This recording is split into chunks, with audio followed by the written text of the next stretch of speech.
बगलामुखी बगलामुखी पीतांबरधारी बगलामुखी बगलामुखी बगलामुखी पीतांबरधारी बगलामुखी बगलामुखी देवी बगलामुखी।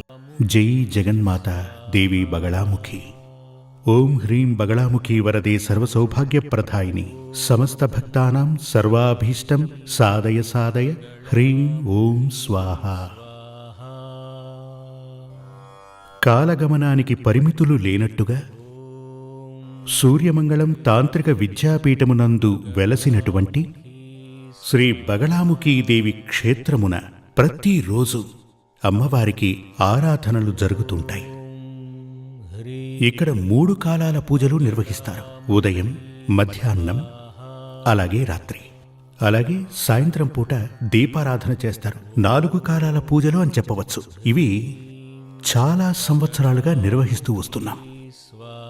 ఇక్కడ చాలా మంది భక్త జనాలు ఇక్కడ అనగా తమిళనాడు రాష్ట్రం నుంచే కాకుండా ఇండియాలో ఉన్నటువంటి ప్రతి రాష్ట్రం నుంచి కూడా, విదేశాల నుంచి కూడా భక్తజనులు వచ్చి అమ్మవారి అనుగ్రహం పొంది, అంటే శ్రీ బగళాముఖీ దేవి యొక్క అనుగ్రహాన్ని పొంది అభీష్ట సిద్ధిని సాధించి సంతోషంగా ఇక్కడి నుంచి వెళుతుంటారు. అలా సంతసించిన వారు వారి యొక్క అనుభవాలను ఇక్కడ ఒక రిజిస్టర్లో రాసి మరీ వెళుతుంటారు. మాకు అమ్మవారి అనుగ్రహం చేత మేమనుకున్న కార్యాలలో లబ్ధి పొందాము అని. ఒకవేళ మీరు కూడా ఇక్కడికి వస్తే ఈ అనుభవాన్ని పొందవచ్చు. మహా అద్భుతమైనటువంటి అనుభవాలు ఇక్కడ చాలామంది చవి చూశారు. ఇదివరకే మీకు చెప్పాను, గత ఎపిసోడ్లో మీకు దీని గురించి చెప్పాను. దంపతులు పూజలు నిర్వహించి సంతాన యోగాన్ని ఇక్కడి నుంచే పొంది వెళ్లారు. వారి పూజలు ఫలించి సంతాన యోగం కలిగి బిడ్డకు జన్మనిచ్చారు.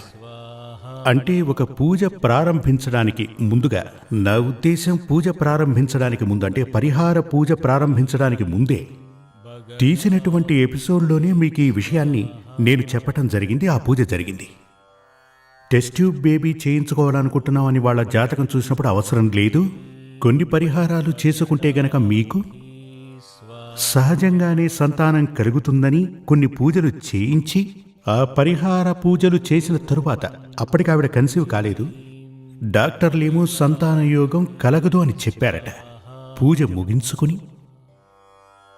వారి జాతకాన్ని క్షుణ్ణంగా పరిశీలించి పరీక్షించి మీకు సంతానయోగం కలుగుతుంది, అది కూడా ఆడపిల్లే పుడుతుంది, ఆవిడికి శ్రీవిద్య అని పేరు కూడా పెట్టండి అని చెప్పాను. ఎందుకు అంటే శ్రీవిద్యాదేవి ఉపాసన. బగళాముఖీదేవి అంటే శ్రీవిద్యే. శ్రీవిద్యాదేవికి 10 స్వరూపాలు. అందులో 3 ప్రధానమైన గుణములు కలిగిన స్వరూపం ఒక్కటే ఉంది, ఆవిడే బగళాముఖి. అంటే శ్రీవిద్య ఉపాసన ద్వారా జన్మించినటువంటి బిడ్డ కనుక తనకు శ్రీవిద్య అని పేరు పెట్టమని చెప్పడం జరిగింది. ఈ మధ్య 10 రోజుల క్రితం ఆవిడ ఆడపిల్లకు జన్మనివ్వటం జరిగిందని చెప్పారు. ఆ బిడ్డకు శ్రీవిద్య అని నామకరణం చేశారు. ఇటువంటి అద్భుతమైన అనుభవాలు చాలా ఉన్నాయి. మహత్తర రోగశాంతి. చాలా పెద్ద రోగం వచ్చిన వారికి ఆ రోగం పోయి పడక మీద నుంచి లేవటమే కష్టమైన వ్యక్తికి సంజీవిని హోమం చేసి నడిపించాం. ఆ వ్యక్తి ప్రతి నెల ఇక్కడికి వస్తూ ఉంటారు. బెంగళూరు నుంచి ప్రతి నెల ఒంటరిగా ఇక్కడికొచ్చి అమ్మవారి దర్శనం చేసుకుని వెళుతున్నారు. ఇలా అనేకం, ఇలా చెప్పుకుంటూ పోతే చాలా ఎపిసోడ్లు చెప్పుకోవచ్చు. ఇలా మహా అద్భుతమైనటువంటి విషయాలు, అనుభవాలు ఇక్కడికొచ్చే భక్తజనులు పొందటం జరుగుతోంది. ఇక్కడే ఎందుకలా జరుగుతున్నాయి అంటే ఇక్కడ సరిగ్గా పూజా విధానాలు నిర్వహిస్తుంటాం. మనం ఏ దేవాలయానికి వెళ్ళినప్పటికీ ఆ దేవాలయంలో ఉన్నటువంటి శక్తి, దైవం ఎవరైనా కాని, శివుడు, విష్ణువు, దేవి, ఇలా ఎవరైనా కానివ్వండి, అంటే వారికి, అంటే ఆ దైవ చైతన్యానికి సరిగ్గా పూజలు జరిగితేనే అక్కడ శక్తి కొలువు ఉంటుంది, శక్తి కొలువై ఉంటుంది. ఇప్పుడు మనం చూస్తే, ఇప్పుడు మన తమిళనాడులో కూడా ఉన్నాయి చాలా క్షేత్రాలు, మహామహాక్షేత్రాలు శక్తిహీనంగాను నిర్జీవంగా ఉంటాయి. బయట నుండి చూసినప్పుడే తెలుస్తుంది. చాలా విషయం ఏంటంటే, దరిద్రం తాండవిస్తున్న ఇంటిని చూడగానే మనందరం కనుక్కుంటాం కదా. ఒక ఇంటిలో అడుగు పెడితే ఆ ఇల్లు సుభిక్షంగా ఉందా, ఆ ఇంట్లో దరిద్రం ఉందా లేదా అని అడుగు పెట్టగానే మనకు తెలుస్తుంది. అదేవిధంగా దరిద్రాన్ని అనుభవిస్తున్న వ్యక్తిని చూసినా మనం ఇట్టే కనుక్కోవచ్చు, తను సుభిక్షంగా ఉన్నాడా, దరిద్రాన్ని అనుభవిస్తున్నాడా అని. దరిద్రం అంటే మీ అందరికీ తెలుసుగా, కష్టం. అదేవిధంగా కొన్ని పుణ్యక్షేత్రాలు, ఆ క్షేత్రంలో కొలువు తీరిన దేవతలు కూడా కష్టంలో ఉన్నారు. దానికేమిటి కారణం? అక్కడ సరైన విధానంలో పూజా విధానాలు నిర్వహించటం లేదు. ఆ పూజలు చేస్తున్నటువంటి, అంటే ఆ దైవానికి సేవలు చేస్తున్నటువంటి పూజారి కూడా, పురోహితుడు కూడా పరమ దరిద్రాన్ని అనుభవిస్తుంటాడు. ఇప్పుడు ఇదొక, దీని గురించి మనం ఏం చెప్పచ్చు?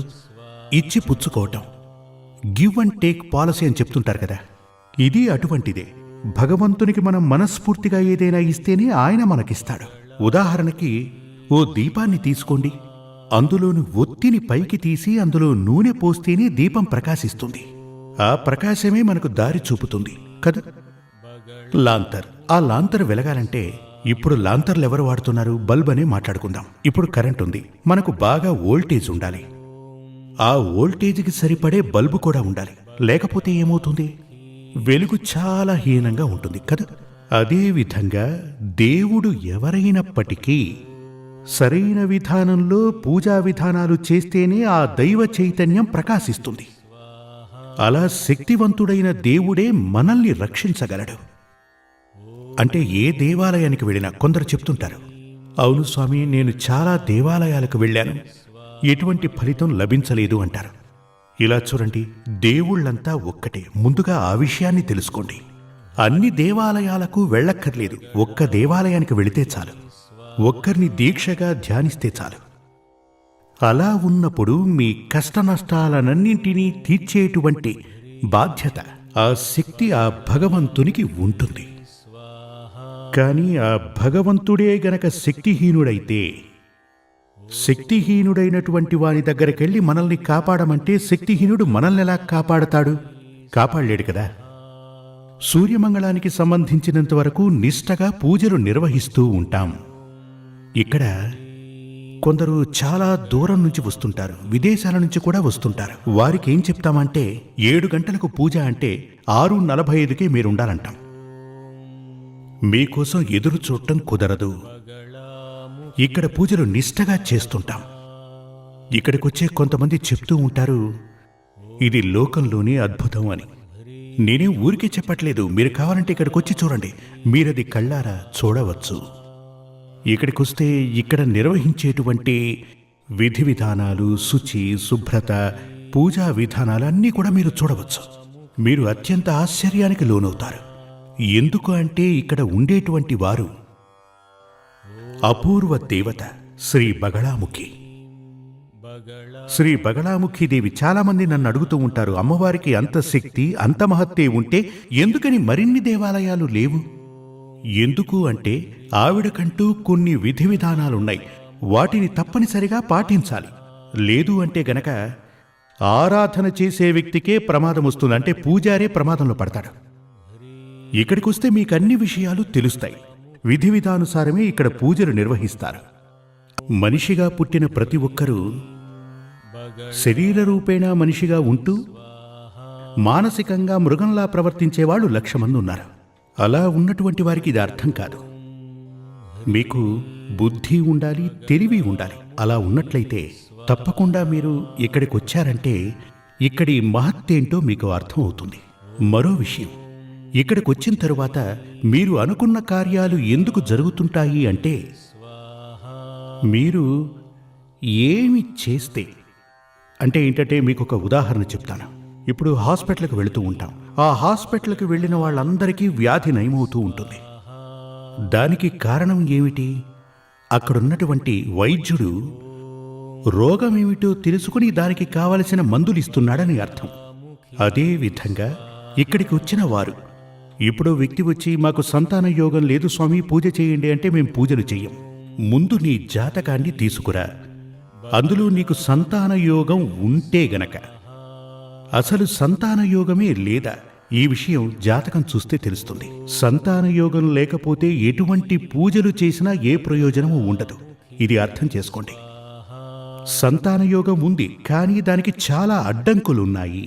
ఆ అడ్డంకులు తొలగిస్తే సంతానయోగం కలుగుతుంది అంటే పూజలు నిర్వహిస్తే దానికి ఫలితం లభిస్తుంది. ఆ విధంగా మీరు చాలా మ్యాగజైన్స్లో అంటే వీక్లీ ఇలాంటి పత్రికల్లో మీరు చూస్తూ ఉంటారు. చాలామంది జాతకాలు చెప్తూ ఉంటారు. మీరు నా దగ్గరికి రండి, మీకున్న దోషాలన్నీ నివృత్తి చేస్తాను అంటారు. విద్యా విజయ యంత్రాన్ని పెట్టుకోండి, మీరు విద్యలో భాసిల్లుతారు అంటారు. ధనాకర్షణ యంత్రాన్ని పెట్టుకోండి, మీరు ధనవంతులవుతారు అని చెప్తూ ఉంటారు. అలాంటివన్నీ ఊరికే మిమ్మల్ని మోసం చేయటానికే. ఒకటి జాతకంలో నేను ఇదివరకే మీకు చెప్పాను, ఒకరి జాతకంలో దరిద్ర యోగం ఉంటే కనుక అతను తన ఇంట్లో వేల కొద్దీ యంత్రాలు ఎన్ని పెట్టుకున్నా దరిద్రం ఉండి తీరుతుంది. దానిని మార్చటం కుదరదు. కానీ మీ జాతకంలో ఆ యొక్క ధనభాగ్య యోగం గనక మరుగున పడి ఉంటే, ధనభాగ్య యోగం మీకు ఉంది కానీ అది మరుగున పడి ఉంది. అలా ఉన్నటువంటి వారు పరిహారాలు చేసుకుని ఈ యంత్రాన్ని ఉంచుకుంటే ఫలితం లభిస్తుంది. ఇప్పుడు చూడండి, మీ అందరికీ అర్థమయ్యేలా ఓ ఉదాహరణ చెప్తాను. నేను కళ్ళజోడు పెట్టుకున్నాను. ఇప్పుడు నన్ను చూస్తున్నటువంటి మీలో కొందరు కళ్ళజోడు పెట్టుకుని ఉంటారు. నేను గనక ఈ కళ్ళజోడు తీసేశాను అంటే ఓ బుక్ చూస్తే నాకు ఏమీ కనపడదు. అంటే ఏదీ పూర్తిగా క్షుణ్ణంగా కనపడదు. నేను 3వ క్లాసులో ఉన్నప్పుడు, అంటే నేను 3వ తరగతి చదువుతున్నప్పుడు నాకు కళ్ళజోడు తీయించారు నా తల్లిదండ్రులు, మా అమ్మ నాన్న. నేను పోస్ట్ గ్రాడ్యుయేషన్ కంప్లీట్ చేశాను. అంటే నా తల్లిదండ్రులు కొంత తెలివైన వారు కాబట్టి ఓ మంచి డాక్టర్ దగ్గరికి తీసుకెళ్లి నాకు కళ్ళు చెక్ చేయించిన తరువాత నాకు ఈ కళ్ళజోడు తీయించారు. నేను బాగా చదవగలుగుతున్నాను, అలాగే పీజీ కంప్లీట్ చేశాను. నా తల్లిదండ్రులకు గనక తెలివి లేకపోతే మా అబ్బాయికి కళ్ళు కనపడడం లేదని బాధపడేవాళ్ళు, నేను మాత్రం అంధుడిగా మిగిలిపోయేవాణ్ణి. కానీ అందుకని ఈ యొక్క కళ్ళజోడు చూపే లేనటువంటి వ్యక్తికి పెడితే ఉపయోగం ఉంటుందా? ఉండదు కదా. కనుచూపు లేని వ్యక్తికి నా కళ్ళజోడిచ్చి పెట్టుకోనాయనా అంటాను. ఎలాంటి ఉపయోగం లేదు. అదేవిధంగా ముందు నుంచే నా కంటికి ఏదో ప్లస్ పాయింట్ ఉంది, కానీ కొన్ని అడ్డంకులున్నాయి. ఆ అడ్డంకులు తొలగడానికి కొన్ని మెడిసిన్స్ తీసుకుని కళ్ళజోడు పెట్టుకునేసరికి 100% నాకు యూజ్ అయింది. అదేవిధంగా మీ జాతకాన్ని పరిశీలించాలి. జ్యోతిష్య శాస్త్రం తెలిసిన వాళ్లే చూడాలి. ఊరికే అలా జాతకాన్ని పట్టుకుని కొంతమంది ఎన్నో రకాల సంబంధాలు చూశాము స్వామి, ఇప్పుడేమో పెళ్లి చేసుకుంటే వాళ్ళిద్దరూ కోర్టుకు వెళ్లారని నా దగ్గరికి చాలామంది వస్తుంటారు. ఎప్పుడు కూడా జాతకం అని చెప్పబడేది మన తలరాతే, మన గమ్యం. దాన్ని తీసుకెళ్లి మూఢుల చేతిలో పెట్టకండి. తెలిసిన వ్యక్తికి గనక మీరు ఆ జాతకాన్ని చూపిస్తే మనకు యోగాలు ఉన్నాయా, అసలు యోగ భాగ్యం ఉందా, ఏం చేస్తే ఆ యోగాలు లభిస్తాయని మనకు తెలుస్తుంది. అలా కార్యసిద్ధితో ఇక్కడికి వచ్చేవారికే కార్యాలు విజయవంతం అవుతున్నాయి, అనుకున్న పనులు జరుగుతున్నాయి. అదొక్కటే కాదు, దేవతలకే దేవత అయినటువంటి మహాదేవి ఉంది కదా. ఇప్పుడు మీ అందరికీ తెలిసే ఉంటుంది, ఈ కేసులవి నడుపుతుంటారు కదా.